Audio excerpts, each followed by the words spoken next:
So current ഞാനുള്ളത് നമ്മുടെ രാജസ്ഥാനിലുള്ള ടാൻഡിയ യൂണിവേഴ്സിറ്റിയിലാണ് current ഞാനുള്ളത്. അപ്പോൾ ടാൻഡിയ യൂണിവേഴ്സിറ്റി ഇരിക്കുന്നതെന്ന് പറഞ്ഞു കഴിഞ്ഞാൽ നമ്മുടെ ശ്രീ ഗംഗാനഗർ എന്ന് പറഞ്ഞ സ്ഥലത്താണ് ഈ ഒരു യൂണിവേഴ്സിറ്റി ഉള്ളത്. ഞാനിവിടെ വന്ന വേറൊന്നല്ല, നമ്മുടെ സ്റ്റുഡൻസ് എന്ത് ചെയ്യുന്നത് ഇവിടെ പഠിക്കുന്നുണ്ട്. എസ്പെഷ്യലി വെറ്ററിയാണ് ഞങ്ങളുടെ സ്റ്റുഡൻസ് ഇവിടെ പഠിക്കുന്നത്. ഇന്ന് ഇന്ത്യയിൽ നമുക്ക് വെറ്റനറി പഠിക്കാനായിട്ട് അവൈലബിൾ ആയിട്ടുള്ള വെറ്റനറി കൗൺസിൽ ഓഫ് ഇന്ത്യ, അതായത് VCIന്റെ അപ്രൂവലുള്ള ഡീംഡ് യൂണിവേഴ്സിറ്റികളിൽ ഏറ്റവും ടോപ്പ് ആയിട്ടുള്ള ഒരു യൂണിവേഴ്സിറ്റിയാണ് ടാൻഡിയ യൂണിവേഴ്സിറ്റി എന്ന് പറയുന്നത് കേട്ടോ. സോ നമ്മൾ കേരളത്തിൽ നിന്ന് ഒത്തിരി കുട്ടികൾ എന്ത് പഠിക്കുന്നുണ്ട്, ടാൻഡിയ യൂണിവേഴ്സിറ്റിയിൽ വന്ന് പഠിക്കുന്നുണ്ട്. ഒരു യൂണിവേഴ്സിറ്റി എന്ന് പറഞ്ഞാൽ ഭയങ്കര ലാർജ് ആയിട്ടുള്ള ക്യാമ്പസ് ആണ്. ഇപ്പോൾ കറന്റ് സ്റ്റുഡൻസിന്റെ എന്താണ് ലഞ്ച് ബ്രേക്ക് ആണ്. അതാണ് സ്റ്റുഡൻസ് ഒക്കെ എന്ത് ചെയ്യുന്നത്, ഇതിന്റെ ഫ്രണ്ടിലായിട്ട് എന്തുണ്ട്, യൂണിവേഴ്സിറ്റിയുടെ സെൻട്രൽ പോർഷനായിട്ട് ഒരു കോട്ടയാട് ഉണ്ട്. സ്റ്റുഡൻസ് ഒക്കെ ഇവിടെ വന്നിരുന്ന് റെസ്റ്റ് എടുക്കുകയും അവരെന്താണ് പരസ്പരം സംസാരിച്ചുകൊണ്ട് ഇരിക്കുകയും ചെയ്യുന്നുണ്ട്. പിന്നെ ടാൻഡിയ യൂണിവേഴ്സിറ്റിയെ സംബന്ധിച്ചെന്ന് പറഞ്ഞാൽ നമുക്കിവിടെ വെറ്റനറി മാത്രമല്ല, ഇവിടെ ഒരുപാട് കോഴ്സസ് അവൈലബിൾ ആണ്, ഇൻക്ലൂഡിങ് MBBS, BDS, അത് കൂടാണ്ടുള്ള degree programs, then engineering programs, അങ്ങനെയുള്ള ഒരുപാട് പ്രോഗ്രാംസ് എന്തുണ്ട് നമുക്ക് ടാൻഡിയ യൂണിവേഴ്സിറ്റിയിൽ അവൈലബിൾ ആണ്. ഓക്കെ, പക്ഷെങ്കിൽ നാട്ടിൽ നിന്ന് എസ്പെഷ്യലി കേരളത്തിൽ നിന്ന് ഏറ്റവും കൂടുതൽ വിദ്യാർത്ഥികൾ ചൂസ് ചെയ്യുന്ന ഒരു കോഴ്സ് എന്ന് പറഞ്ഞു കഴിഞ്ഞാൽ വെറ്റനറിയാണ്. ബിക്കോസ് നമുക്ക് എന്താണ് സൗത്ത് ഇന്ത്യയിൽ നമുക്ക് വെറ്റനറിക്ക് എന്തില്ല, സെൽഫ് ഫൈനാൻസിങ് കോളേജസ് അവൈലബിൾ അല്ലല്ലോ. സൗത്ത് ഇന്ത്യയിൽ ഉള്ളതെന്ന് പറഞ്ഞാൽ ആകെ ആന്ധ്രയിൽ മാത്രമാണ് ഒരു കോളേജ് ഉള്ളത്. അത് കൂടാണ്ട് എന്താണ് നമുക്ക് ആന്ധ്രയിലെ കോളേജ് എന്ന് പറഞ്ഞാൽ ഭയങ്കര ബഡ്ജറ്റും ഭയങ്കര കൂടുതലാണ്. ഓക്കെ, സോ ബഡ്ജറ്റീവായിട്ട് നമുക്ക് വന്നിട്ട് എന്ത് ചെയ്യാൻ പറ്റും, വെറ്റനറി പഠിക്കാൻ പറ്റുന്ന ഇന്ത്യയിലെ ഏറ്റവും ടോപ്പ് ആയിട്ടുള്ള ഒരു വെറ്റനറി കോളേജിൽ ഒന്നാണ് ടാൻഡിയ യൂണിവേഴ്സിറ്റി എന്ന് പറയുന്നത് കേട്ടോ. പിന്നെ മെയിൻ ആയിട്ടുള്ള ഒരു കാര്യം എന്ന് പറഞ്ഞാൽ നോർമലി എല്ലാ സ്റ്റുഡൻസും ചോദിക്കുന്ന ഒരു കാര്യമാണ്, വെറ്റനറിക്ക് അഡ്മിഷൻ എടുക്കാനായിട്ടുള്ള എലിജിബിലിറ്റി ക്രൈറ്റീരിയ എന്താണെന്നുള്ള കാര്യം എല്ലാവരും ചോദിക്കുന്നുണ്ട്. അതായത് വെറ്റനറിക്ക് അഡ്മിഷൻ എടുക്കാനായിട്ട് നമ്മൾ നീറ്റ് ക്വാളിഫൈഡ് ആവണോ, അതോ നീറ്റ് അറ്റൻഡ് ചെയ്താൽ മാത്രം മതിയോ എന്നൊക്കെ പലരും ചോദിക്കാറുണ്ട്. വെറ്റനറിയെ സംബന്ധിച്ചിട്ട് നമുക്ക് 2024 വരെ, അതായത് 2024 വരെ വെറ്റനറിയെ സംബന്ധിച്ചിട്ട് നീറ്റിന്റെ അണ്ടറിലല്ല വെറ്റനറി ഉള്ളത്. ഓക്കെ, വെറ്റനറി ഉള്ളതെന്ന് പറഞ്ഞു കഴിഞ്ഞാൽ ജസ്റ്റ് ഇപ്പോൾ പ്രൈവറ്റ് കോളേജുകളെ സംബന്ധിച്ചിട്ട് നീറ്റ് അറ്റൻഡ് ചെയ്തിട്ട് മിനിമം 1 മാർക്കുള്ള സ്റ്റുഡൻസിന് എന്ത് ചെയ്യാൻ സാധിക്കും, നമുക്ക് വെറ്റനറിക്ക് അഡ്മിഷൻ എടുക്കാനായിട്ട് സാധിക്കും. അല്ലെങ്കിൽ നീറ്റ് ക്വാളിഫൈഡ് ആവണമെന്നൊരു കാര്യം എന്താ വെറ്റനറിയുടെ കാര്യത്തിലില്ല. ഓക്കെ, പക്ഷേ നമുക്കിപ്പോൾ 2025 മുതൽ എന്താണ് മാറ്റങ്ങൾ വരാൻ പോകുന്നതെന്ന് അറിയത്തില്ല.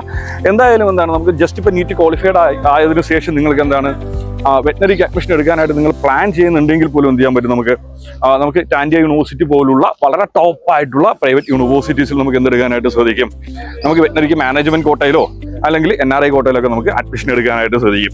പിന്നെ നോർമലി സ്റ്റുഡൻസ് ചോദിക്കുന്ന വേറൊരു കാര്യമാണ് നമ്മുടെ റീച്ചബിലിറ്റി ആയിട്ട് ബന്ധപ്പെട്ട കാര്യം, എങ്ങനെ നമുക്ക് ഇങ്ങോട്ട് റീച്ച് ചെയ്യാൻ സാധിക്കും എന്നുള്ളൊരു കാര്യമായിട്ട് ബന്ധപ്പെട്ടൊക്കെ പല സ്റ്റുഡൻസും എന്ത് ചെയ്യുന്നുണ്ട്, ഡൗട്ട് ചോദിക്കാറുണ്ട്. ഓക്കെ, സോ ശ്രീ ഗംഗാനഗറിനെ സംബന്ധിച്ച് നമുക്ക് കേരളത്തിൽ നിന്ന് ഡയറക്റ്റ് ട്രെയിൻ അവൈലബിൾ ആണ്. ഓക്കെ, അറൗണ്ട് ഒരു 45 hours, അതായത് എന്താണ് കേരളത്തിൽ നിന്ന് ഏകദേശം ഒരു 2 days കൊണ്ട് നമുക്ക് എന്ത് ചെയ്യാൻ പറ്റും, ശ്രീ ഗംഗാനഗർ എത്താനായിട്ട് സാധിക്കും. നമുക്ക് ശ്രീ ഗംഗാനഗർ റെയിൽവേ സ്റ്റേഷനിൽ നിന്ന് അറൗണ്ട് ഒരു 10 to 12 കിലോമീറ്റേഴ്സ് ഡിഫറൻസിലാണ് നമ്മുടെ ഒരു യൂണിവേഴ്സിറ്റി ഉള്ളത്. ഓക്കെ, സോ അപ്പോൾ റീച്ചബിലിറ്റിയുടെ കാര്യത്തിൽ നിങ്ങൾ ടെൻഷൻ അടിക്കേണ്ട കാര്യമൊന്നുമില്ല. പിന്നെ നമ്മുടെ ഹോസ്റ്റൽ, റിഗാർഡിങ് ഹോസ്റ്റൽ, ബോയ്സിൻ്റെയും ഗേൾസിൻ്റെ ഹോസ്റ്റൽ എല്ലാം വരുന്നത് ക്യാമ്പസിൻ്റെ ഉള്ളിൽ തന്നെയാണ്. ഗേൾസിൻ്റെ ഹോസ്റ്റൽ വരുന്നതെന്ന് പറയുന്നത് നമ്മുടെ ആ ഒരു സൈഡ്, നമ്മുടെ ഒരു ക്യാൻറ്റീൻ ഉണ്ട്, ക്യാൻറ്റീൻ കഴിഞ്ഞതിന് ശേഷമാണ് എന്ത് വരുന്നത്, ഗേൾസിൻ്റെ ഹോസ്റ്റൽ വരുന്നത്. ബോയ്സിൻ്റെ ഹോസ്റ്റൽ വരുന്നത് പറഞ്ഞാൽ ആ സൈഡിലാണ്. ഓക്കെ, സോ സെക്യൂരിറ്റി എന്ന് പറഞ്ഞ കാര്യത്തിനകത്ത് നിങ്ങൾ എന്ത് ചെയ്യേണ്ട, ഒരു കാരണവശാലും ടെൻഷൻ അടിക്കേണ്ട കാര്യമില്ല. ഒത്തിരി സൗത്ത് ഇന്ത്യൻ സ്റ്റുഡൻസ് പഠിക്കുന്ന ഒരു ക്യാമ്പസ് കൂടിയാണ് കേട്ടോ. അതായത് നമുക്കിപ്പോൾ നല്ലൊരു ക്യാമ്പസ് ലൈഫ് ഫീൽ ചെയ്തുകൊണ്ട് നല്ലൊരു വലിയ ക്യാമ്പസിൽ വെറ്റനറി പഠിക്കണമെങ്കിൽ നിങ്ങൾക്ക് ചൂസ് ചെയ്യാൻ പറ്റുന്ന ഏറ്റവും നല്ലൊരു ക്യാമ്പസ് തന്നെയാണ് ടാൻഡിയ. അതിൻ്റെ റീസൺ എന്ന് പറഞ്ഞു കഴിഞ്ഞാൽ നമ്മൾ ബാക്കിയുള്ള വെറ്റനറി കോളേജസ് എടുക്കുകയാണെങ്കിൽ ഇപ്പോൾ നമുക്ക് വെറ്റനറി പ്രൈവറ്റ് കോളേജസ് അവൈലബിൾ ആയിട്ടുള്ളതെന്ന് പറഞ്ഞു കഴിഞ്ഞാൽ ഹരിയാന, രാജസ്ഥാൻ മാത്രമാണ് അവൈലബിൾ ആയിട്ടുള്ളത്. ബാക്കിയുള്ള കോളേജസ് എടുക്കുന്ന സമയത്ത് എന്ന് പറഞ്ഞു കഴിഞ്ഞാൽ ബാക്കിയുള്ള കോളേജസ് ഒക്കെ വരുന്ന സ്റ്റേറ്റ് യൂണിവേഴ്സിറ്റിയുടെ അണ്ടറിലാണ്. ഓക്കെ, സോ അവർക്ക് എന്താണ് ഒരു വെറ്റനറി കോളേജ് മാത്രമായിരിക്കും ഉണ്ടാവുന്നത്. ഓക്കെ, സോ ഇത് എന്താണ് ഓൺ യൂണിവേഴ്സിറ്റി ആയതുകൊണ്ട് തന്നെ എന്താണ് അത്രയേറെ ഒരു ലാർജ് ക്യാമ്പസ് ഉണ്ട്, നല്ലൊരു എന്താണ് ക്യാമ്പസ് ലൈഫ് നിങ്ങൾക്ക് അനുഭവിക്കാനായിട്ട് സാധിക്കും. ദെൻ റിഗാർഡിങ് ഹോസ്റ്റലിന്റെ കാര്യം നോക്കുന്ന സമയത്ത് എന്ന് പറഞ്ഞാൽ നമുക്കിവിടെ 2 ഷെയറിംഗ് ഹോസ്റ്റൽസ് അവൈലബിൾ ആണ്, സിംഗിൾ സ്റ്റുഡിയോ അപ്പാർട്ട്മെന്റ്സ് ഉണ്ട്, ദെൻ എന്താണ് 3 ഷെയറിംഗ്, 4 ഷെയറിംഗ്, അങ്ങനെയുള്ള എല്ലാ ഓപ്ഷൻസും ഉണ്ട് നമുക്ക് ഹോസ്റ്റലിനകത്ത് അവൈലബിൾ ആണ്. അപ്പോൾ സ്റ്റുഡന്റിന്റെ ബഡ്ജറ്റ് അനുസരിച്ചിട്ട് എന്ത് ചെയ്യാം, അവർക്ക് ഹോസ്റ്റൽ ചൂസ് ചെയ്യാനായിട്ടുള്ള എല്ലാ ഓപ്ഷൻസും വന്നിട്ട് ടാൻഡിയ യൂണിവേഴ്സിറ്റിയെ സംബന്ധിച്ചിട്ടുണ്ട്. ഓക്കെ, സോ ഇപ്പോൾ നിങ്ങൾ +2 പഠിച്ചിട്ടിരിക്കുന്ന സ്റ്റുഡൻ്റ് ആണ്, അല്ലെങ്കിൽ ഓൾറെഡി +2 കഴിഞ്ഞതിന് ശേഷം റിപ്പീറ്റ് ചെയ്യുന്നൊരു സ്റ്റുഡൻ്റ് ആണ്, നിങ്ങൾക്ക് വെറ്റനറി എടുത്ത് പഠിക്കണമെന്നാണ് നിങ്ങളുടെ ആഗ്രഹമാണ് ഉള്ളത്. പക്ഷേ ആ ഒരു നിങ്ങളുടെ നീറ്റിന്റെ സ്കോർ വെച്ചിട്ട് എന്ത് ചെയ്യാൻ പറ്റും, നിങ്ങൾക്ക് വെറ്റനറി എടുക്കാനായിട്ട് സാധിക്കുന്നില്ല. അങ്ങനെ ഉണ്ട് എങ്കിൽ നിങ്ങൾക്ക് ബഡ്ജറ്റീവായിട്ട് നിങ്ങൾക്ക് എന്താണ് കേരളത്തിന് പുറത്ത് വന്നിട്ട് നിങ്ങൾക്ക് വെറ്റനറി പഠിക്കാൻ പ്ലാൻ ചെയ്യുന്നുണ്ട്, നിങ്ങൾക്ക് ചൂസ് ചെയ്യാൻ പറ്റുന്ന ഏറ്റവും ബെസ്റ്റ് ക്യാമ്പസ് തന്നെയാണ് ടാൻഡിയ യൂണിവേഴ്സിറ്റി.